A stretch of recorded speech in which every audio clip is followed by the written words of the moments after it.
In true Chargers fashion, everyone is hurt.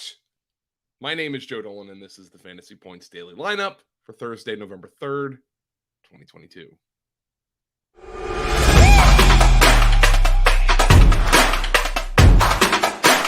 It's time for the FantasyPoints.com Daily Lineup.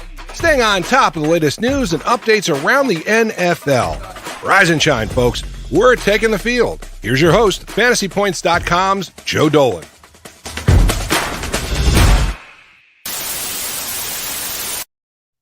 Starting at quarterback in Week 9, the Titans' hope is Ryan Tannehill. Tannehill was limited in practice on Wednesday, saying afterward that he's still dealing with pain in his injured ankle, but may be able to play through it Sunday against the Chiefs.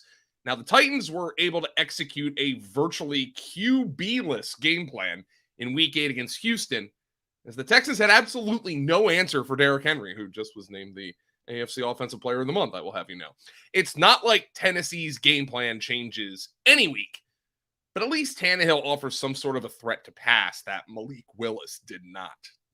Now, the Titans will likely have to hold their noses and throw the ball if they're to keep up with the Chiefs in Week 9, and they really need Tannehill to be able to do that. Let me adjust the camera here a little bit. This looks a little weird. There we go. That's better.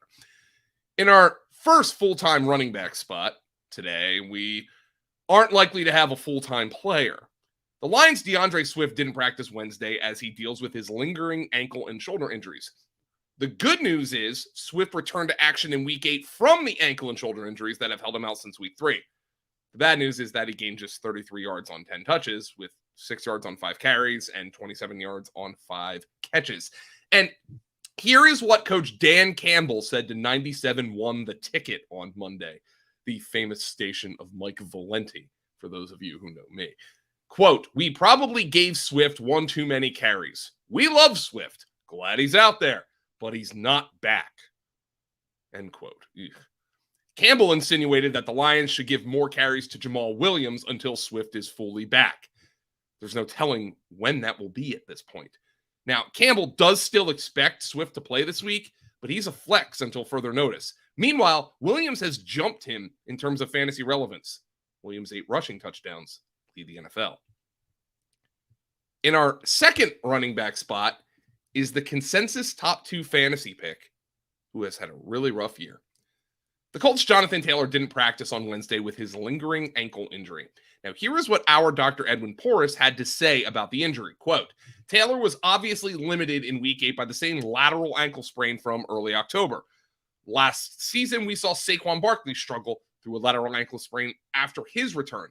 That is the current floor outcome for Taylor. Now, given the offensive situation in his health, managers might consider moving Taylor for a less volatile top 10 player. Now, the Nyheim Hines trade might give more optimistic fantasy players a false sense of security when trading for Jonathan Taylor. But at the very least, JT managers should consider adding Deion Jackson for some safety, and non-JT managers should add Deion Jackson for contingent upside. The Colts are clearly trying to find the best path forward for Taylor in terms of rep management during the practice week.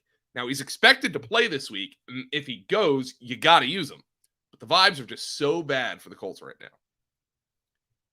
In our first wide receiver spot, we have someone who might step away. The Texans' Brandon Cooks is listed as questionable for Thursday's game against the Eagles. He is on the injury report with a wrist injury. Yeah, I'm going to take a wild guess and say that it's unlikely that the wrist is the problem here. Cooks, surprisingly, wasn't dealt at the NFL's trade deadline and hasn't practiced the last 2 days for personal reasons. Now, he was a big supporter of former Texan executive Jack Easterby and is clearly unhappy in Houston given his cryptic tweet shortly after the trade deadline passed. On the field, his "I'm staying home" party features the NFL's best perimeter cornerback duo in Darius Slay and James Bradbury, and one of the league's most underrated slot cornerbacks in Devonte Adams. With Nico Collins also out with a groin injury, Cooks, in theory, will draw even more attention than he already does. That is, of course, if he suits up at all, and I'm not expecting him to. Meanwhile, Collins and Cooks are the only Texan players with more than 200 yards receiving. They have only one more wide receiver in Chris Moore, who has even 100 receiving yards. If it is possible to simulate what a black hole would do to a human body on Earth, we're going to see it with the Eagles secondary matching up with what's left of the Texans wide receivers in tonight's game. In our second wide receiver spot, we have someone who very clearly was playing at less than 100% last week. The Raiders' Devonte Adams was listed as a limited practice report on practice participant Wednesday on their practice report. This is per Paul Gutierrez of ESPN.com, as he continues to battle an illness. Adams came into the game against the Saints after battling the illness last week, caught just one pass for 3 yards on 5 targets, and lost a yard on his lone rushing attempt. Now, it is near certain he didn't feel up to snuff. And when the Raiders pulled Derek Carr from the lineup with the game out of reach late, Adams also left the action. He played a season-low 72% snap share. It was an absolutely garbage performance from everyone associated with the Raiders from the top down, Adams included, but at least he has an excuse. Hopefully he feels better this week because Vegas has a bounce-back spot with the Jaguars in Week 9. In our flex spot, we have just about no one, just like the Chargers. Chargers' Keenan Allen didn't practice on Wednesday with his lingering hamstring injury, Daniel Popper of The Athletic reports. Per Popper, Coach Brandon Staley said, Allen's hamstring injury has not, quote, responded the way we hope. The fact that Staley is already acknowledging that Allen could miss Week 9 after the Chargers bye is a pretty clear sign that Allen suffered a setback. Further confirmation that Allen had a setback came from Allen himself, because he said he suffered a setback. Yikes. That was over the bye, by the way. With Mike Williams also likely out with a high ankle sprain, this is setting up to be a big week for Josh Palmer, DeAndre Carter, and tight end Gerald Everett. Now, Palmer missed Week 7 with a concussion, but he'll be thrust back into the number 1 wide receiver spot when the Chargers emerge from the bye, which they're doing, after Mike Williams suffered that nasty high ankle sprain in Week 7. Williams is likely to miss at least 4 weeks, which will elevate Palmer's role through Week 11, if not longer, and that's even with Keenan Allen in the lineup. Now, Palmer has shown that he's less effective when playing hurt, but he's averaged 5 catches, 47 yards, and 7.2 targets per game with 1 touchdown in his 5 games as the number 2 wide receiver in weeks 2 through 6, and that was with Keenan Allen out of the lineup. And now, Palmer may all of a sudden be Justin Herbert's number 1 receiver. I'm Joe, and this has been the Fantasy Points Daily Lineup for Thursday, November 3rd.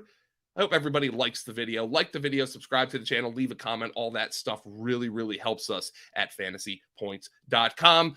We've crossed 100,000 views on the channel, and we have a lot more coming in the near future. So I really appreciate everybody's comments. Go to fantasypoints.com, subscribe to the website using code Lineup22, and come say hi to me in our subscriber Discord and say that the Daily Lineup sent you. Thanks, everybody. I'll talk to you tomorrow.